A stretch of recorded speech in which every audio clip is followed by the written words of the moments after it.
Bismillahirrahmanirrahim. Assalamualaikum warahmatullahi wabarakatuh.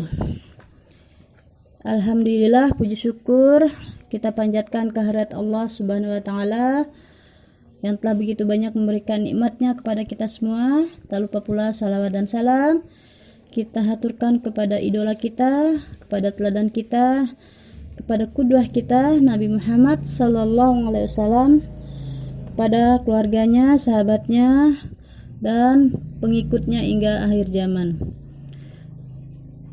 Anak-anakku yang soleh dan soleh semuanya, ibu berharap kalian semuanya dalam kondisi sehat ya, kondisi baik-baik saja. Oke, pada kali ini pelajaran ke-6 dengan judul sikap rendah hati dan perilaku hemat. Oke, untuk sikap rendah hati dan perilaku hemat, di sini terdiri ada 2 poin, yaitu memiliki sikap rendah hati dan berperilaku hemat. Oke, apakah itu rendah hati? Siapa yang tahu? Semuanya insya Allah tahu ya nak ya, apa itu rendah hati. Dalam bahasa Arab, rendah hati itu artinya tawadu ya. Tawadu artinya tidak sombong ya, atau tidak angkuh. Orang yang memiliki sikap rendah hati adalah orang yang tidak merasa dirinya memiliki kelebihan dibandingkan dengan orang lain. Orang yang rendah hati merupakan orang yang menyadari bahwa semua kenikmatan yang didapatinya bersumber dari Allah. Orang yang mempunyai sifat rendah hati tidak pernah terbesit di dalam hatinya kesombongan dan merasa lebih baik dari orang lain. Ya, orang yang rendah hati pun tidak bangga dengan prestasi dan potensi yang sudah dicapainya. Dia tetap menjaga hatinya dan niatnya dari segala sesuatu ya, hanya untuk Allah ya. Dia menjaga keikhlasan amalnya dan ibadahnya hanya karena Allah. Orang yang rendah hati akan bersikap tenang, sederhana, dan sungguh-sungguh menjauhi perbuatan takabur ya, atau sombong. Rendah hati merupakan salah satu akhlak mulia yang disukai oleh Allah ya. Jadi kita sebagai umat muslim harus mempunyai sifat rendah hati ya. Oke, dalam hadisnya Rasulullah SAW bersabda, sesungguhnya Allah Subhanahu wa taala telah mewahyukan kepadaku, bertawaduklah hingga seseorang tidak menyombongkan diri terhadap lainnya dan seseorang tidak menganiaya terhadap lainnya. Hadis riwayat Muslim. Jadi artinya ya, Allah itu tidak suka terhadap orang yang sombong ya. Jadi kita diharapkan mempunyai sifat rendah hati ya, dengan kelebihan kita. Misalnya kita mempunyai otak yang cerdas, tubuh yang kuat ya. Misalnya orang tua kita juga mempunyai harta yang berlebih ya. Kita tidak boleh sombong. Kita harus tetap rendah hati ya. Karena Allah tidak suka terhadap anak yang sombong. Rendah hati itu seperti apa sih? Apa sih ciri-cirinya? Nah, ini ada tanda-tandanya. Ada beberapa tanda-tandanya, yaitu 1 ya. Kalau dia bertambah ilmunya ya, maka ia makin bertambah rendah hati dan kasih sayangnya ya. Artinya dia tidak semakin bertambah ilmunya, dia tidak sombong ya, melainkan dia makin rendah hati. Seperti ilmu padi ya, makin berisi makin menunduk ya, seperti itu ya. Yang kedua ya, ketika amalnya bertambah, semakin meningkatlah rasa takut dan waspadanya kepada Allah ya, semakin berhati-hati dia. Demikian juga yang ketiga, saat bertambah usianya ya, maka semakin berkurang ketamakan nafsunya. Yang keempat, saat bertambah hartanya, ia makin dermawan ya, ia makin rajin bersedekah ya, makin sering membantu dengan sesama, makin peduli dengan orang lain yang membutuhkan. Selanjutnya ya, saat bertambah tinggi kedudukan dan posisinya, maka ia semakin dekat dengan manusia dan berusaha untuk menunaikan berbagai kebutuhan mereka dan tidak sombong. Nah, oke, itu ya. Jadi ada 5 hal ya, tanda-tanda orang yang rendah hati ya. Semoga kita menjadi orang yang rendah hati ya. Oke, selanjutnya di sini Allah berfirman dalam surat Al-Isra, Al-Qasas dan Al-Furqan. Ini adalah dalil-dalil yang berkenaan dengan rendah hati ya. Ibu akan bacakan artinya. Surat Al-Isra ayat 37 artinya adalah, dan janganlah engkau berjalan di bumi dengan sombong, karena sesungguhnya engkau tidak akan dapat menembus bumi dan tidak akan mampu menjulang setinggi gunung. Nah, ini ya. Jadi kita tidak boleh sombong ya.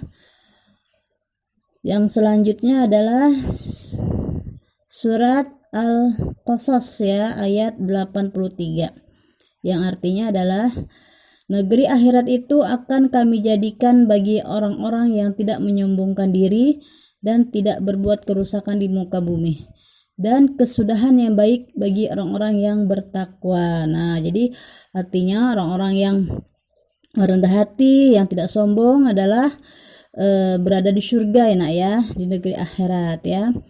Selanjutnya adalah Al-Furqan ayat 63. Yang artinya adalah, adapun hamba-hamba Tuhan yang Maha Pengasih itu adalah orang yang berjalan di bumi dengan rendah hati, dan apabila orang yang bodoh menyapa mereka dengan kata-kata yang menghina, mereka mengucapkan salam ya. Artinya orang yang rendah hati itu walaupun ia diperlakukan tidak baik oleh orang-orang yang di sini katanya orang-orang yang bodoh ya, dia tetap mengucapkan kata-kata yang baik, tetap berkata-kata yang baik ya, dengan memperlakukannya juga baik. Oke, itu adalah dalil-dalil dari sifat rendah hati. Nah, oke.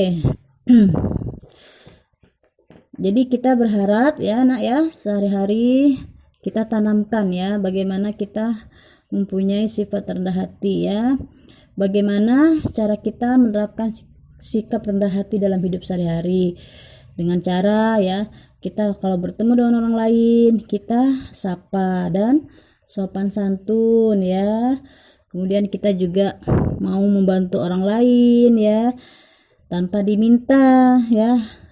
Rajin membantu ya, ringan tangan. Kemudian bersikap ramah ya saat ditanya oleh orang lain. Kemudian ada teman yang sakit atau tetangga yang sakit, kita tengok ya. Itulah cara agar kita bisa menerapkan sikap rendah hati dalam kehidupan kita sehari-hari. Kemudian yang B adalah perilaku hemat ya. Hemat ini artinya adalah tidak boros dan cermat dalam menggunakan sesuatu yang dimilikinya. Agama kita mengajarkan agar kita terbiasa hidup hemat, yaitu menggunakan rezeki yang diperoleh dengan tidak berlebih-lebihan dan tidak kikir ya. Artinya sedang-sedang saja, tidak boleh berlebihan dan tidak boleh terlalu kikir ya. Artinya membelanjakan harta yang kita peroleh sesuai dengan kebutuhan. Dengan hidup hemat, kita bisa menyisihkan kelebihan rezeki yang kita dapat untuk ditabung dan berjaga-jaga jika suatu hari nanti kita membutuhkannya ya. Oke, itu arti hemat.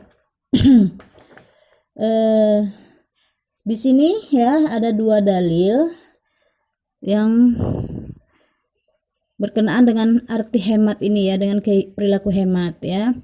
Di surat tersebut adalah surat Al-Furqan dan surat Al-Isra ya. Di surat Al-Furqan dikatakan bahwa, dan termasuk hamba-hamba Tuhan yang Maha Pengasih, orang-orang yang apabila menginfakkan harta mereka tidak berlebihan dan tidak pula kikir di antara keduanya secara wajar. Artinya sedang-sedang saja ya nak, itu artinya.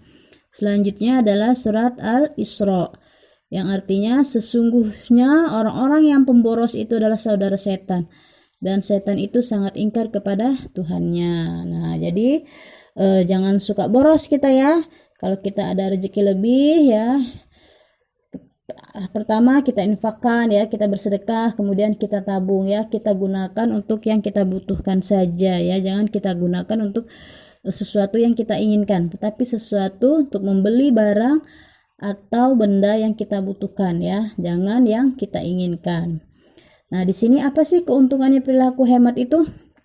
Nah, di sini ada 3 ya keuntungan yang bisa kita dapatkan jika kita hemat. Pertama adalah mempunyai tabungan ya.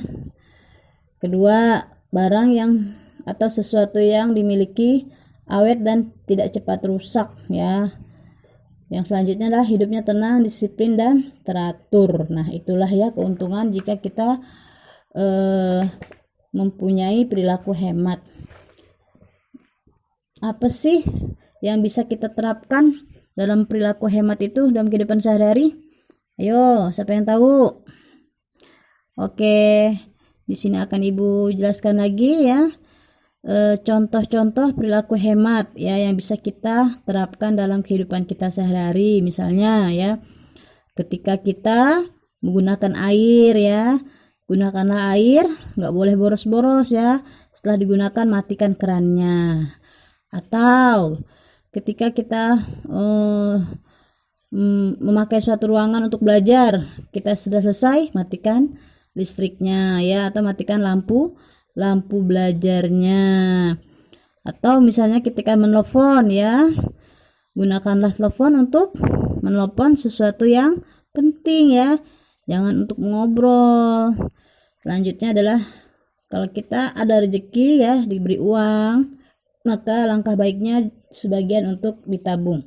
Nah, demikianlah ya yang bisa Ibu jelaskan.